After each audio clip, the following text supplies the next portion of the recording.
back to New Rockstars. I'm Jessica Clemens, and this Hi, is a breakdown of 2017 Skull Island. This is our monster. Last year is the first time I watched the whole MonsterVerse, so this is actually still very fresh in my mind.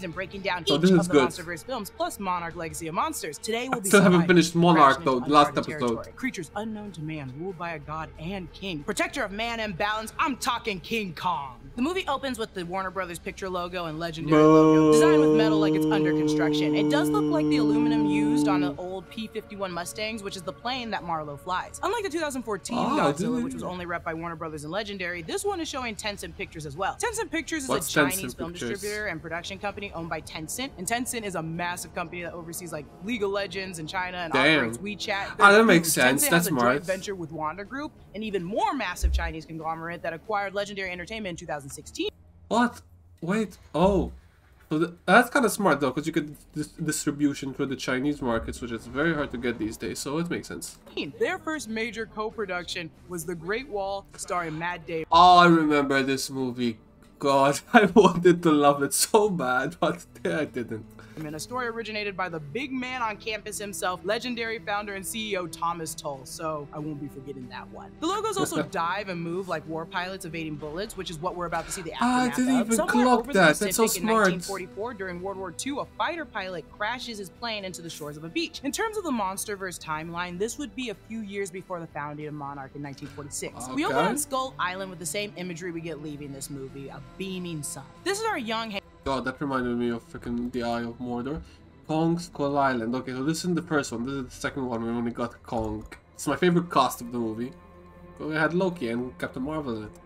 Hank Marlowe, played by Will Britton. He also plays Hank's son when he returns home at the end of the film. Then the Japanese pilot begins to fall from the sky, his perfectly white parachute. This is Gunpei Akari, played by Miyavi. Their name is a reference to both Nintendo's video game designer Gunpei Yokoi and Shinji Ikari from Genesis Evangelion. That's cool. We see Marlowe's jacket that's also covered in a bunch of Easter eggs. The Steve Brule one from the most uncomfortable character in the Adult Swim series Tim and Eric Awesome Show. No idea who you are. They also got their own spin-off. He coined a great catchphrase now made into this amazing Easter egg. Also a reference to Akira, as a character who wore a similar jacket, good for health, bad for education. On his chest, we have the Lizard Company patch, a Taxi Driver reference. Gunpei holds out his sword, and we see this writing on it, and it loosely translates to leave the results to heaven, a term used when you've done everything you could or just need to do. Then we see our very first sighting of Kong in the movie. He's a little younger looking because this was some time ago. He's technically an adolescent. Also, we see how large his hand is, teenage Kong. How massive his body is, and that's is this supposed to be teenage Kong? This was the tallest version of King Kong since 1962, where he was 147 feet tall. That's retro. He's 104 feet tall, but in the next movie, Godzilla vs. Kong, he'll be supremely upgraded to 335 feet tall. Why would you do that? However, it is stated in the film that Kong is still growing, which could explain why he's taller in Godzilla vs. Kong. Because that's adult Kong. Of fight zooming into Marlowe's eye like we do King Kong at the end. This could easily be symbolism of how comparable Kong and Marlowe are or will be. Marlowe and Gunpei landed immediately at war with each other. Because this is still during World War II. And this we should be seeing in Godzilla x Kong, with Godzilla and Kong having to put their differences aside to fight the real monsters of the movie. The opening title sequence was created by Kyle Cooper, who did the opening title sequence was so good. Well. This is set between 1944 and 1973 with real historical clips as little insights into Monarch's founding. So freaking good. I love the real historical aspect they put into the founding of Monarch, which makes you actually believe like it's a real thing.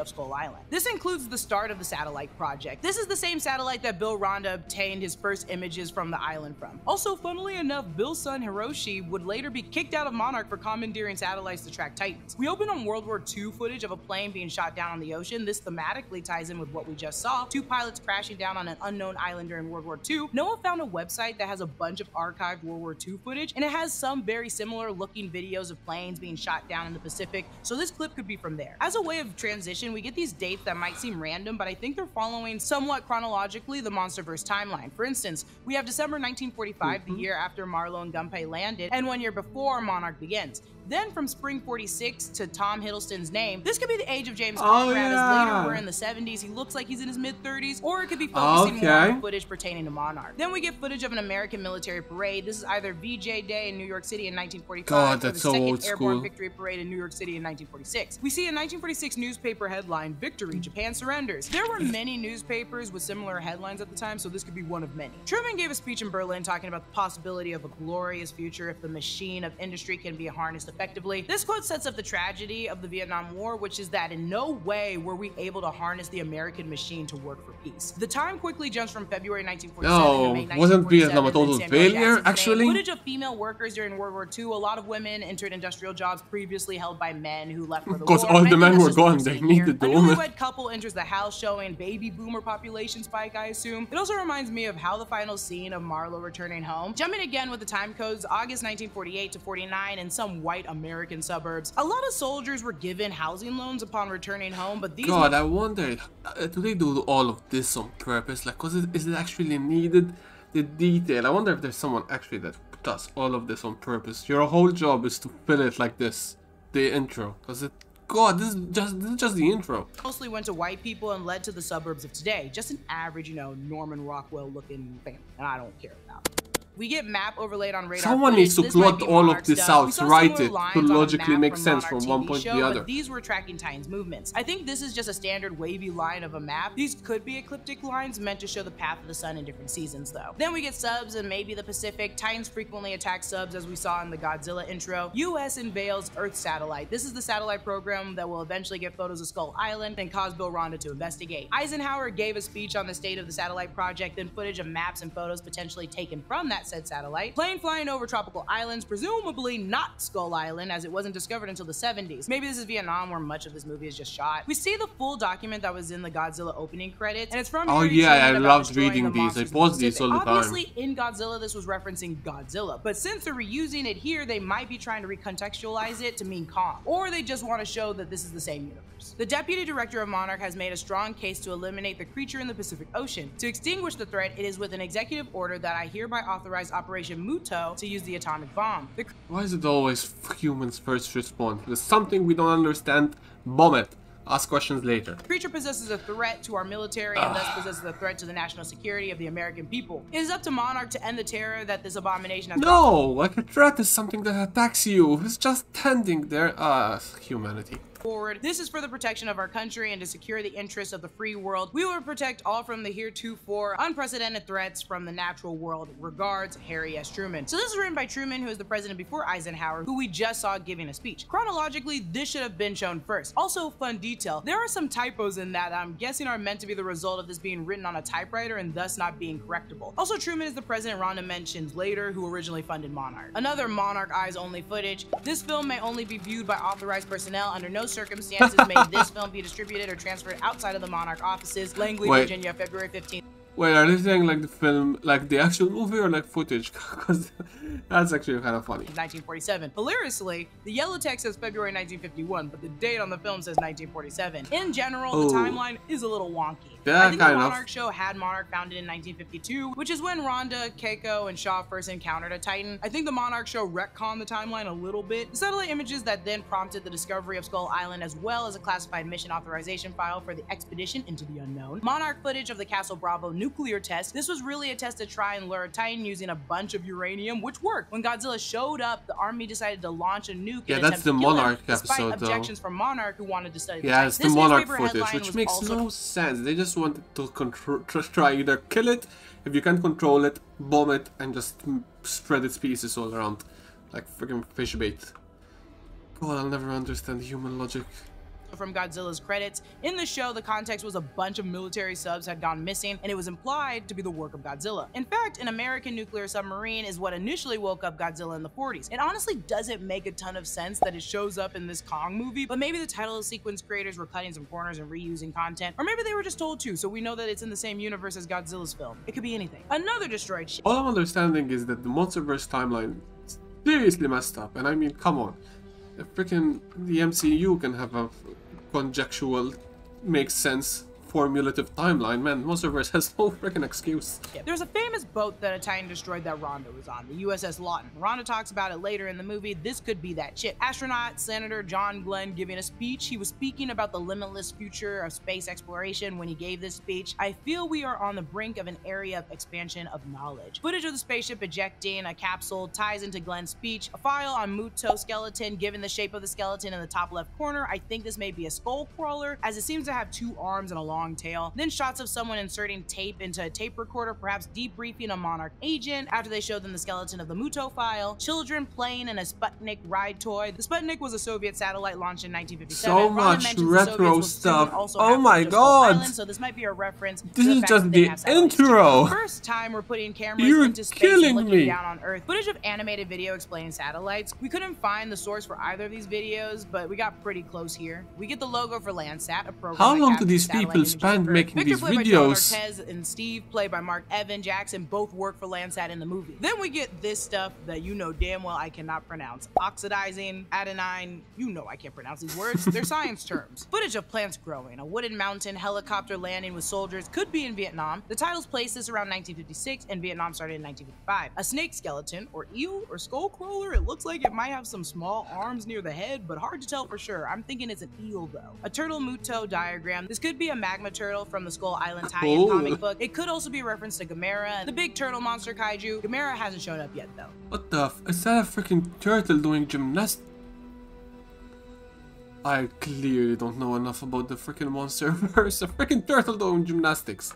Octopus camouflaged itself. Many creatures on Skull Island developed camouflage due to all the giant predators roaming the island, like this cutie pie right here, the spore mantis. The most intelligent inhabitants of the future world won't be men or monkeys. They'll be machines. That's fact. Arthur C. Clarke, famous sci-fi writer. He wrote the script for 2001 Space Odyssey and many stories and books. A space launch. This might be the Vanguard, a failed US rocket launch in 1957. I couldn't find a photo of the rocket that matches this one exactly though. It could also be the Jupiter C, which also launched in 1957. However, the satellite shown later matches the Vanguard satellite. 1957 was also the year the Russians beat the US in launching an orbiting satellite, which plays into Rhonda and Houston using Russia as a threat to convince the congressman to fund the expedition. A couple dancing, fighter jets showing how far aviation technology has come since Marlowe's plane crashed, soldiers storming the beach, maybe Normandy, but timeline-wise we're in the 50s, so maybe just Vietnam. Then we get this JFK speech. We set sail on this new sea. So this came from the address JFK gave at Rice University on the state of America's space efforts. The speech talks about how despite all the knowledge we've gained, we've also increased in ignorance, and there is still much more about the universe that we just don't know. These themes of discovery and knowledge versus ignorance play a role in Skull Island, particularly with Samuel L. Jackson's character, and how I think that plays a role in actually all of the movies, because god, if you watch the intro from the start, you see the progression,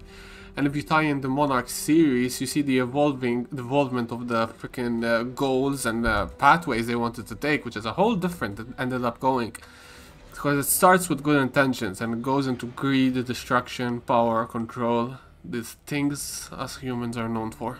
he wants to kill Kong. And god, just looking at Samuel L. Jackson boring a hole into my head Instead of learning more about him. His quote leads into the images of the Vietnam War protests. We get more rocket launches, explorers in the snowy environment. Notably, in the Monsterverse, there are vile vortexes in the Arctic, so maybe this is a Monarch research team. Circling a shape of water, this could be Godzilla or the shape of water. I just need to play that pun. Civil rights movement, signs reading it's 1960, not 1860. Are we Along sure with it's technological 1960? advancements, this title sequence also covers the social movements of the times between 1945 It covers and so 1970. much. The moon landing, It's- astronauts you in zero see the gravity, actual a woman path of dancing at a music humanity. festival, perhaps It's kind of Woodstock, crazy. A soldier hugging a woman on a landing strip, soldiers in Vietnam, Robert Kennedy giving a speech following the death of Martin Luther King Jr. This quote from Edith Hamilton: "To tame the savageness of man and make gentle the life of this world." This quote is credited by Aeschylus, an ancient Greek, but after doing some digging, it appears that Edith Hamilton, an educator and author, was the first to use the phrase after combining two other ancient Greek phrases. So take that, Aeschylus. Protesters Good for you. waving a red sign of peace. Okay, this is Skull Island. It matches the satellite photo shown a Okay, little later. finally It got appears to to be an Skull Island. elevation map with a small circle in the middle being the island's highest point. If so, I think this is the skull of Skull Island. We see later where Kong seems to Oh, live. that Military was a police cool and gas shot. masks, can't be sure, but I think this is supposed to be the Kent State shootings. Power to the people flag, a bunch of flippin' cops, animal eyes, explosions in Vietnam. William Rhonda's field notes on his trip to Skull Island, titled "A Post-Darwin Thesis on the Nature of Our World."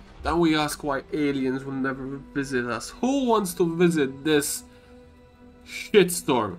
My god, we are an insane species. I assume by post-Darwin, he's saying that the humans are no longer at the top of the evolutionary chain. This must have been recovered after his death. He describes the island as containing geologically unstable plains of the island, suggest a self-contained biome in which the path of evolution has skewed into a dramatic new tangent, manifesting life forms that are unlike anything else on our planet. We see his full report on the flora fauna, a previously undiscovered classification. I'll keep saying it. The extra work they did for themselves to do all of this, the added little details. which if you see this in full speed, it just goes and you don't have, you barely have a second to analyze any of this. It's actually, it's why I love movies. This is so little stuff. Of terrestrial life that he proposes may be found on Skull Island, police breaking up a protester concert, then gas mask wearing soldiers in an American city, bombs dropping, then deliver us from evil sign, the wicked dreams of Paula Schultz, starring Elk Summer on the movie theater sign behind them, and then we have Tricky Dick, Richard Nixon, doing his trademark V for victory pose, then more soldiers, protests in Washington, and then a smooth ass transition into the movie. And please, hold your applause for the end. I know, thank you, we did it. We went through the beginning montage. We open the movie That's just a montage. It's insane. Played by John Goodman. Younger Bill was one of the main characters in the Monarch TV show, played by Anders Holm. We saw how— Oh wow, that was, oh my, I didn't even know that. Oh, that's, oh, that makes sense. Oh wow. Oh, it's he founded the organization with Keiko and Shaw, both of whom by this point had disappeared into Hollow Earth. Corey Hawkins plays Houston Brooks. An older version portrayed by Joe Morton appears in Godzilla King of the Monsters. He also appears in the Aftershock comic books. Captain Ahab is also inspiration for Bill Ronda's character from Moby Dick, which makes complete sense seeing as both these characters became disturbingly obsessed with large creatures they've encountered like only once. Brooks is holding an old school 70s Monarch briefcase, so you know they mean business here. We learn in the intro that Monarch is broken and on the cusp of being shut down. They only had so much screen time to hit the 70s vibe in this movie because we're immediately taken to Skull Island. Director Jordan Vaught Roberts, who I'll refer to as Director Jordan, he noted this. Before we see Senator Willis— That's true, you barely spend any time. 80% of the movie is on the island. You barely know the time period you're in, actually.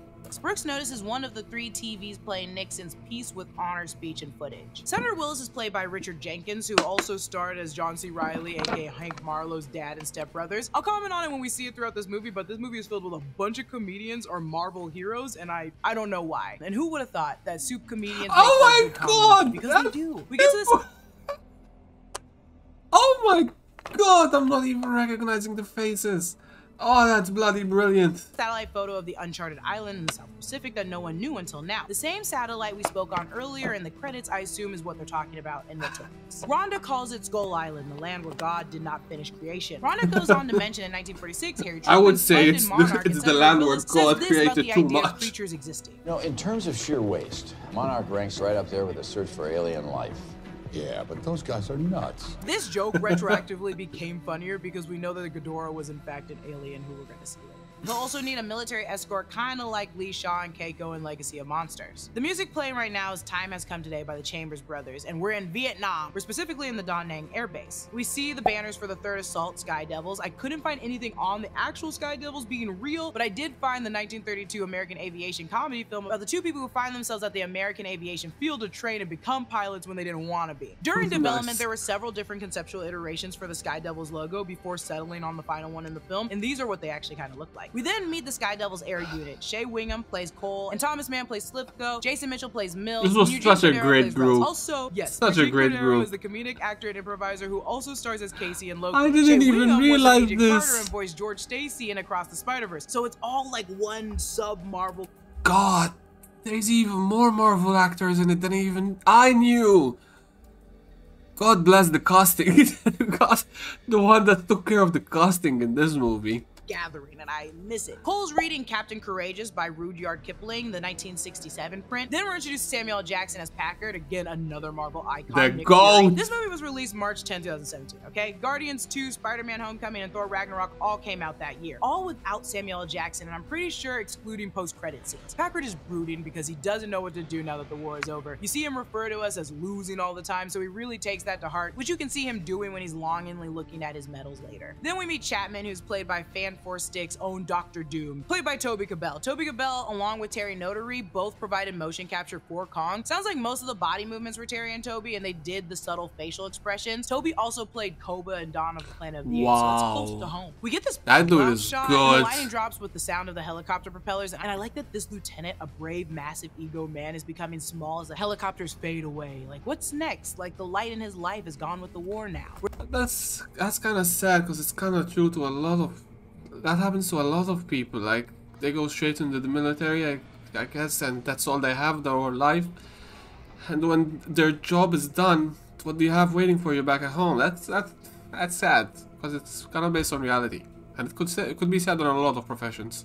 We're then taken to Saigon District. Brooks and Bill venture to find James Conrad, former Special Air Service. We end up at a sort of brothel that has incredibly perfect lighting. When we're outside the brothel, the yellow light is giving like Apocalypse Now, and inside the building, the light is just so colorful. This form of subjective lighting and cinematography is taking on an excellent casting. It illustrates what we're at, a place where freedom meets like taboo. How vibrant these lights contrast with being cast in the shadows is just so nice, and I love it because this is a brothel. The song playing right now is White Rabbit by Jefferson Airplane, you know, the Feed Your Head song. These 70s movies love playing that song. It's in Platoon as well. Tom Hiddleston plays Conrad, and let me tell you, this man is fine as hell in this movie. And he's another Marvel icon, our very best Loki, who stars in this movie alongside Eugene I'll say it forever. And Loki. And from BTS footage of this movie, it seemed like they got very close. And it's just nice seeing it and knowing they become a team of their own. I didn't even know this. Also, the lighting during Tom Hiddleston's introduction is very bisexual lighting, just like Godzilla x Kong, another bisexual movie. Conrad is most likely named after Joseph Conrad, author of Heart of Darkness, the novella upon which Apocalypse Now is based on, while the character Hank Marlowe is most likely named after Marlowe, the book's protagonist. The movie poster also is inspiration from the Apocalypse Now poster. Director Jordan really grabbed a lot of inspiration from that beard, respect. 70s war movies. He just wanted a 70s war movie style with Kong, so there's a lot of references to those movies that I'll be pointing out throughout the film. Then we meet good, because I'll understand none of those. Another icon from Marvel wheelhouse. The She's Queen! Also an anti-war photographer. The song playing is Long Cool Woman in a Black Dress by the Hollies, really highlighting how cool Weaver just is. And fun fact, Brie Larson is actually a real photographer, and she brought her vintage AE1 to set to take actual photos. I also like how the red light in the darkroom illuminates the phone to look like a red phone, which I mentioned in the last movie is the direct line to the president or someone in power. Oh yeah, that's iconic in the movie world. Middleditch, who later starred in the MonsterVerse as Sam Coleman and Godzilla King of the Monsters. On the ship, we learn that Skull Island is surrounded by a perpetual storm system. This storm system would eventually be disastrous for people living on the island after the events of Godzilla King of the Monsters. You see, King Ghidorah left some storms behind that mixed with the Skull Island storm into a mega storm and caused the island to be virtually uninhabitable for the Iwi tribes. However, a Monarch outpost kept Kong in a giant dome facility. It also feels like this entire debrief is literally an homage to the 76 Kong movie. They go through the same style of presentation with similar imagery. Their characters are also very similar to the King Kong 33 styles. Rhonda is like Carl Denham, Conrad is like Jack Driscoll, and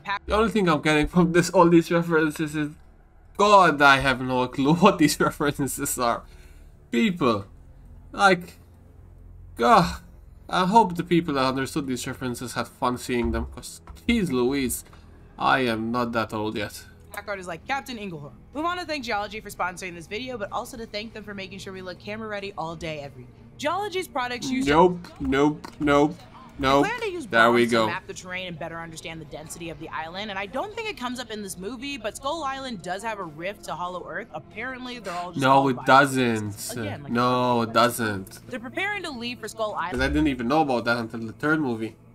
Down the street by the Stooges place, reinforcing the 70s war theme that we got going on. This was a really cool scene. Iconic Jurassic Park line. Hold on to your butts.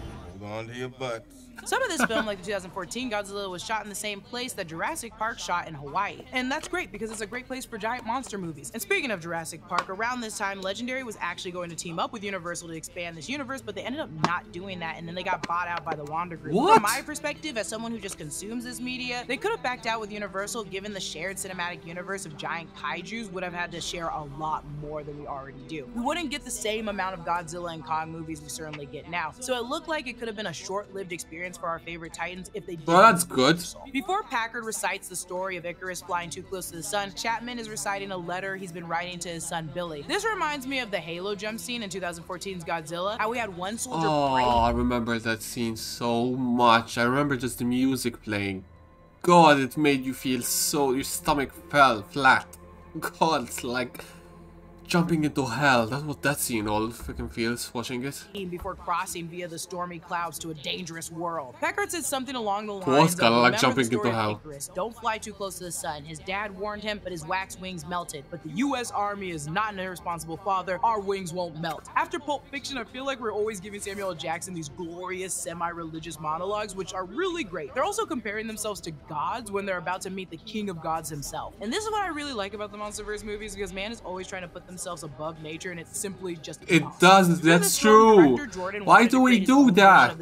We need something like this happening in real life. Nature to smack us. Well, it is doing that lately with earthquakes, tsunamis. Thankfully not many tornadoes this year, but last year was the one. Yeah, nature does it in its own way in the real world. Hasn't thrown us a Godzilla yet. 70s war movie tone. Also, hell yeah, those storms were intense. Upon passing through the storm, it's beautiful weather. There's no more clouds. These scenes of Skull Island were shot in location in Vietnam, Hawaii, and Australia overall. Jordan wanted to keep this as practical as you could, so he just shot on location in these crazy beautiful spots that look like Skull Island. We see a glimpse of Skull Island's peaks, very spiritual place for the Iwi tribe. They identified the region as the Mountain of the Far Heavens. Does it look like freaking heaven? Long Bay in Vietnam, which is listed as one of their filming locations. Apparently, it took a lot of effort to film in Vietnam, and it was the first American movie filmed there since 2002. These helicopters are the same type of helicopters in the climax of the 76 King Kong movie that killed Kong, which makes sense for what they're about to get into next. We get this close-up of a dragon. They're not gonna kill Kong. Helicopters. I think they're just trying to show us life on the island, so when they start dropping the bombs, it really does feel invasive, which ties into Kong's motivations for protecting this island. Yeah, then we get we're invading his home. And boy, I love no wonder song, he kicked our asses.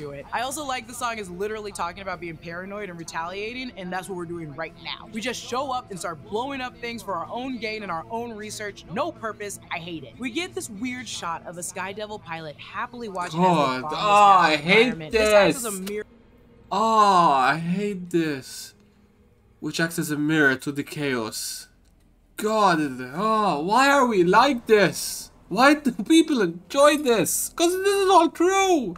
To the chaos, according to Legendary. But reminds me of the Man's World National Lampoon cover that depicts like man's lives during the Vietnam War. It looks shot for shot the same. That's the so seismic cool. response is incredible, Brooks says. The bedrock is practically hollow because it leads to hollow earth, baby. They call this sequence the flight of the Valkyries, which that's so true. This is where the Sky Devils take on Kong. This is where we get a lot of that orange. There we go. God, that's a beautiful shot. Now, Kong swings that plane upside down and eats that man, and they no, fall out like they do in every kaiju train sequence. Then we get the view of a lifetime. Jordan and Larry Fong really just this beautiful shot. This was also the poster for the promotional material and the poster for the movie. The slow reveal of Kong and the sun silhouetted. We even hear the pulsating of the helicopter choppers, like when Packard is alone in his office questioning his life after the war. The sun silhouette is a huge part of anime framing, so Jordan really was inspired by that. It was also the first thing director Jordan knew he wanted to do, and one of the first things they started working on, and the last thing they finished. The director is also a big fan of video games. That's why we get a lot of these first-person shooter POVs. A Resident Evil game also inspired the helicopter crashing scene. Like the King Kong does, he starts smashing the helicopters down, something that we're used to always seeing. I didn't feel bad at all. Disgust, shame, sadness, but like, that's a giant gorilla, my man. You ain't gonna take him 1v1. That's insane. Especially right after that monologue about how tough their helicopters are, and Kong's just been ripping them in half. Though I hate Packard, this shot is beautifully done. The slow motion of them running away, the yellow fog like Apocalypse Now. It's great to see a shot like this, where this isn't Vietnam, this is just Kong. I also like the many references we make to the eyes. Whether it's a zoom in the pupils reflection of Kong or sunglasses reflecting the chaos. They did that a lot, actually, thinking about it. They did this shot, reflecting in the eyes. They did it quite a bit. Without a single word. You don't need to say anything and we know what you're mad or sad about. They refer to Kong as a monkey the size of a building, a nod to how he'll be swinging off one in the future. Kong walks away as if nothing mattered, and honestly, the whole battle reminds me of Attack on Titan. We get a good glimpse of Rhonda's outfit, which is modeled after Carl Denham in the 1933 Kong movie. At one point, Packard says Didi Mao, which means hurry up. Rhonda says, yesterday I was a crackpot, when talking to Packard about people not believing in him and his theories, but he's finally been proven right. This I wanted to note is someone in the universe addressing I would rather be proven right, but back home. Not stuck on an island that belongs to freaking King Kong.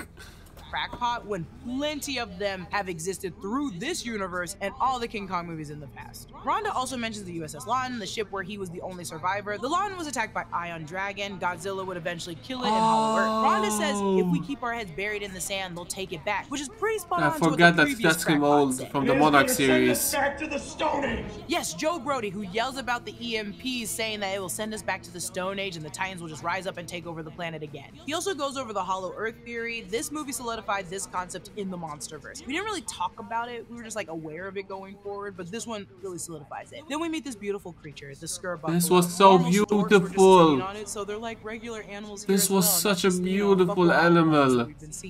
But Godzilla's not buck wild. Godzilla is a beautiful animal in his own respect as well. He's just the protector. He's just, you're in my house, bitch, and you're coming and fucking shit up.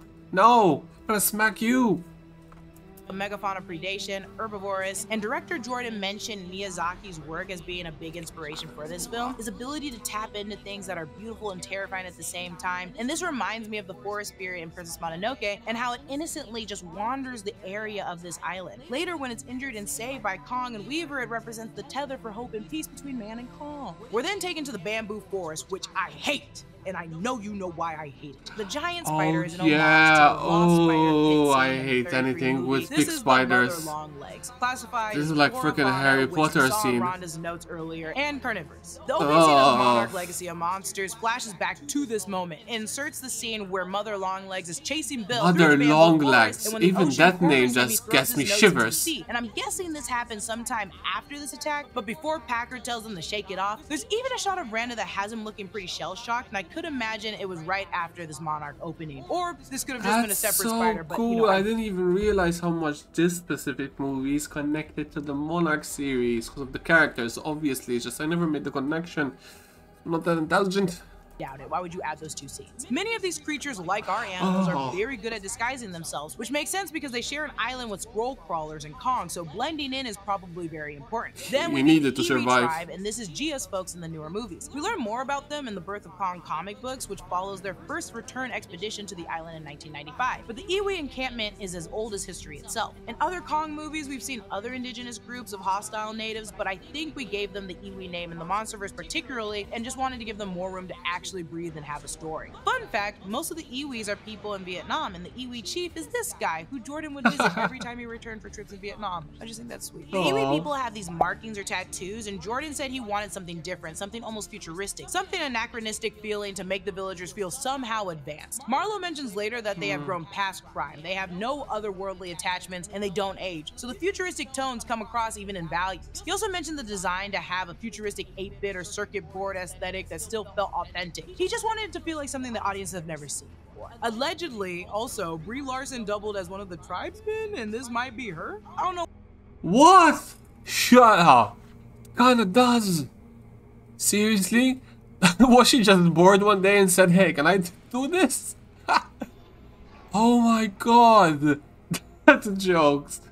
Why she did it. We also meet Hank Marlowe, played by John C. Reilly, another Marvel great. There's like 6 now. Reilly improvised a lot of his dialogue, more so during the shaving scene. I'm gonna stab you by the end of the night. Really? Just kidding. And I also like this funny, quirky approach he plays because this man has been on this island for over 20 years. Yeah, he's gonna be a little wacko. Between John C. Reilly, Eugene Cordero, and Thomas Middleditch, there's just like a ton of comedians in this. Chapman is filling his canteen with water, ignorant to what else could be in that water. Then a giant octopus attacks Kong. This is a tribute to King Kong vs. Godzilla in 1962. It's also shot with Kong eating him as a reference to Old Boy. I think that's the scene where he's just eating an octopus. Oh, don't eat it live, brother. No, Kong, kill it. Then we'll cook it, and you can eat from it, and we can feast from that for a whole year. That would be delicious. Don't eat it raw. Don't eat it alive, not raw. That's not the big problem. Is the Meyer squid. Classification megalopod. He is an omnivore, or it's an omnivore. I don't know what it is. Kong's hands are all cut up, and I think this is from the helicopter blades, or just ripping helicopters in half, and there's something there about Kong looking at his reflection of himself that just screams theme. Like every reflection we got to this point of Kong was in fear, and is he really the monster? Is he who we should actually fear? Of course not. He's a nice gorilla. The next shot is a beach ship called the Wanderer. This refers to the Venture from the original King Kong film. The Venture was the boat that brought the crew to Skull Island in the original film. In the original film's novelization, the boat's name was changed to the Wanderer. Due to its time being present in the film, not the novelization, the Venturer name is not considered public domain, and thus is not available for use in the project built off the novelization's public domain status. We get this shot following the river through the entrance of the Iwi encampment. Such a good shot. Everything in this movie is shot like a video game. I just This need to was reiterate such a good again, shot. and you can see it right here. I didn't even. Oh god, I need to rewatch this movie now because I bet I could spot all of that shit. Because that is so good. Oh, respect to the director is growing every second. Of the Wanderer, we learn the history of people on Skull Island and the relationship to Kong. This was such They a lived good in fear freaking of these creatures, explanation. and then I Kong and loved possibly it. others began How protecting they him. did They it refer and to him as a portrayed it god was or so king, but good. in the movie, we never really actually call him King Kong, no matter how many times I've called him King Kong. He'll Just always call be him King We Kong see to us. references to Kong mourning his dead parents. The director worked really hard to make Kong feel lonely in this film, as he is the last of his species, and trying to make his personality similar to that of a teenage orphan. He references saying the devil lives below us, which is a Hollow Earth reference, but also sets up a sort of biblical conflict between God, Kong, and the devil scroll crawlers. Also, technically, the term scroll crawlers was coined by Marlowe because it sounded cool, and yeah, you can put that in the script because you can do whatever you want. No one's created it yet. This is a new universe. The design was inspired by the two-legged lizard from the 1933 King Kong movie, Neon Genesis Evangelion, and Lol. No Face from Spirited Away. Also, Cubone from Pokemon. I don't The see skull it, but I crawlers are like it. classified as I kind of destroyers see it. I think it's the head. I kind of see that.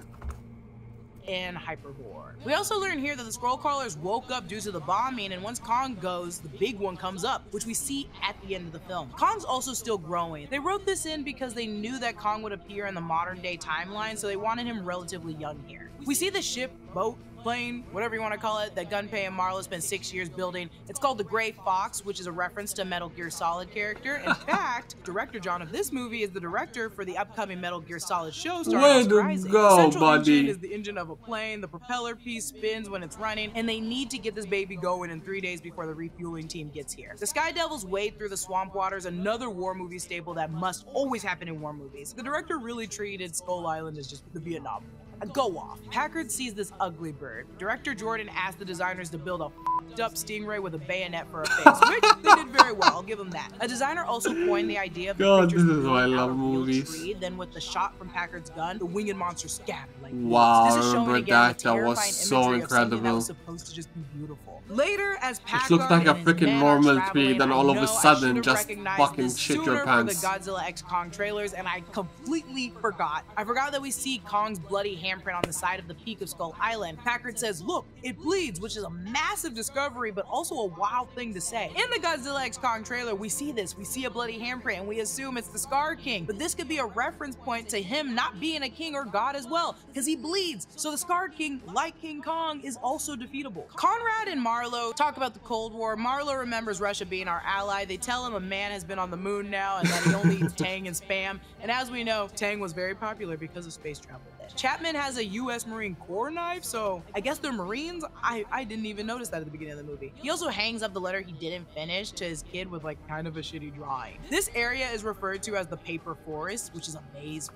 We cut to a night sky illuminated by the aurora Oh, borealis. it looks so The beautiful. juxtaposition I want to of be Packard there saying, someday. "I know an enemy when I see one," and then the shot of young adolescent Kong innocently looking Yeah. at the night sky alone. This is in such the a world treacherous kinda enemy. breaks my heart. I hate it. He's We so see more dangerous. evidence from Brooks' reports from the logo at the top left. It's hard to translate it. I can't really see it. It looks like a radiology symbol. but Yeah, the also symbol, reminds me yeah. of The Umbrella text, I have no Corporation from idea. Resident Evil, which we know the director Jordan is a fan of. I hate that we killed the Landsat guy, but this silhouette of him being pulled apart in front of the sun, it's pretty sick. That's This not is another sick, that's sequence a that's kind shot like of a video grimace. game. In the POV, we're trying to aim and fire at the birds without hitting our other guy, and it's just a real I would have first-person shot shooter and just movie. sprayed Then we're and taken to prayed. the Bone Graveyard, not to be confused with the one from The Lion King. This is where Would we have see been Kong's nicer to get parents, and shot their by a bones are gun that actually turned to pretty small pieces. for a Kong. Like, maybe they died before they were full-fledged adults. Regardless, among a lot of these other remains are other animals in the world. The scroll crawlers were actually just eating these things and throwing up the bones everywhere here. They decide to scatter, which feels like a bad idea. This is also the moment where Bill Rhonda dies, and man, for someone who's really important to the lore of this universe, Bill Rhonda has a really unceremonious death. In the Monarch series, it was revealed that he had adopted Hiroshi, and his death here sent Hiroshi down the path of trying to prove his father's theories right. We see a sick-ass Triceratops skull. This could show not only did dinosaurs live here, but maybe a more advanced. Oh my or bigger god, that's a form of freaking Triceratops. Oh my god, that's a Triceratops. What the fuck?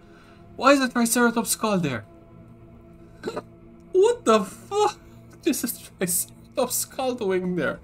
dinosaur existed on Skull Island once. So the boneyard has a natural gas leak, which could be from underneath the ground, but also the abundance of dead creatures nearby and creatures regurgitating bones, and God only knows what else. Marlo pulls out Gunpei's sword, and I love this image of John C. Reilly. Brother, what are you gonna doing?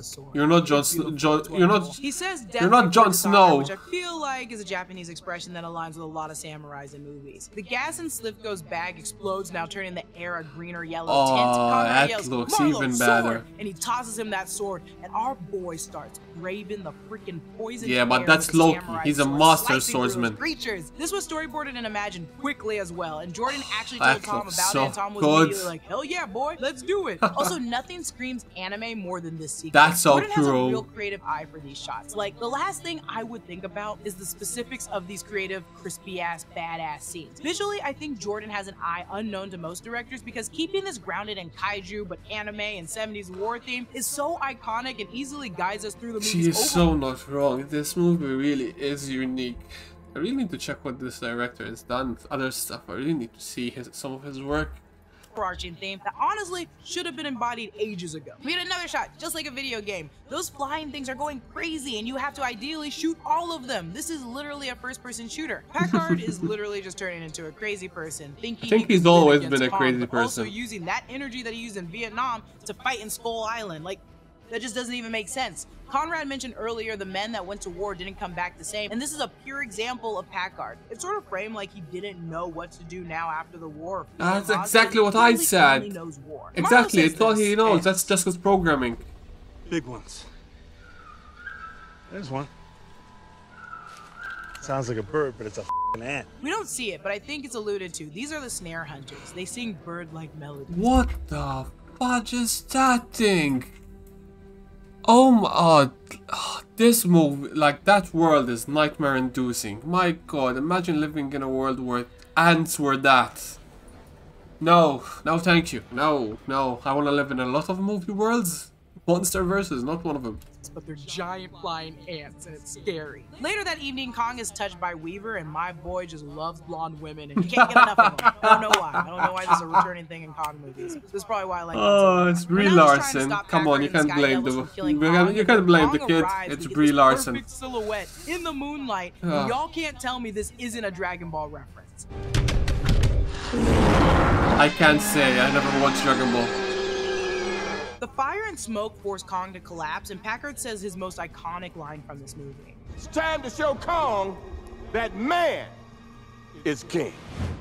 That's so not true. To kill an innocent animal that's defending his home. Also, this statement proves itself to be extremely false. Eventually, Weaver says, "The world is bigger than this," and Packard responds, "Bitch, please," which I feel like Samuel L. Jackson absolutely improvised. Also, it feels weird hearing Nick Fury say "bitch, please" to the homie Carol Danvers. Luckily, the Sky Devils turn on Packard because what are they really fighting for? Then, like the Iwi people said, the giant Skull Devil came out once Kong was down. This is the Alpha Skull Crawler, the Skull Devil, Alpha, the nightmare of the island, the devil of the island. Because I'm pretty sure when they were referring to the hell of the freaking island, they weren't referring to the hollow earth. I think it was this. That's how I understood it at the time. Because I don't think it was referring to hollow earth. Could be the past ships that landed but never returned from Skull Island. The Spanish navigators I mentioned earlier wound up on the shores of the beach, and this could be their ships. Cole then sacrifices himself, and it's honestly such a brutal scene. Packard was a monster and went pretty rough. Rhonda went out super dirty, but this one,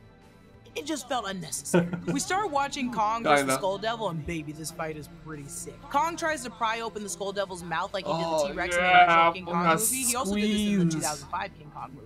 Weaver shoots this red flare. The way it falls around the battle reminds me of the Halo jump scene again in 2014. That's so freaking true. Down to the big battle My at the bottom. God. This use of a tree could be a reference to the OG Godzilla vs. Kong film where he shoves a tree down Godzilla's throat. But then the swing also reminds me of how we keep talking about baseball throughout this movie. And let me tell you, that was a massive baseball bat swing. Jordan said the shot was influenced by those old school Western gunslinging standoffs as well. Being wrapped in chains has watched a lot of old shit.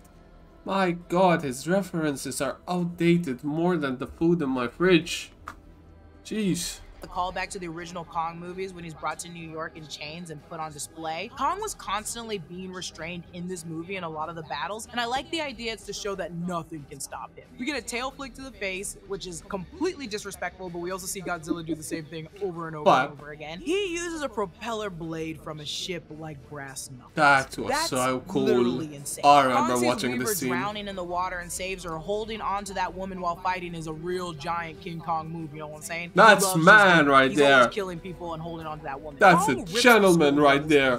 Through their mouth, and Lord have mercy. Oh, I remember Kong that. walks away, Oh. now having won the fight. Marlowe sings "We'll Meet Again" while looking at a picture of his wife, a song used as a cultural staple during the end of World War II. Additionally, playing that song as all the soldiers are exhausted and wounded and mourn their fallen brothers, but also thank God for being alive, seems dark, but also beautiful. And maybe a little poetic. We close the scene with Kong beating his chest, and this was the first American movie where Kong has doesn't die got at the end. nothing So on the me. ending credits footage shows Marlowe. That was so having fun, and beautiful. It's just so cute. He drinks a beer while watching the Cubs, which he mentioned earlier in the That film. was as so one of the best things beautiful. in life. There is this kind of theme in these MonsterVerse stories of absent parents or just problematic parents. It was a big part of Legacy of Monsters in the 2014 Godzilla movie. In King of Monsters, Madison Russell has to come That's to terms so with the fact freaking true. The MonsterVerse is plagued with a lot of not the best parents. Oh my god, I just placed that.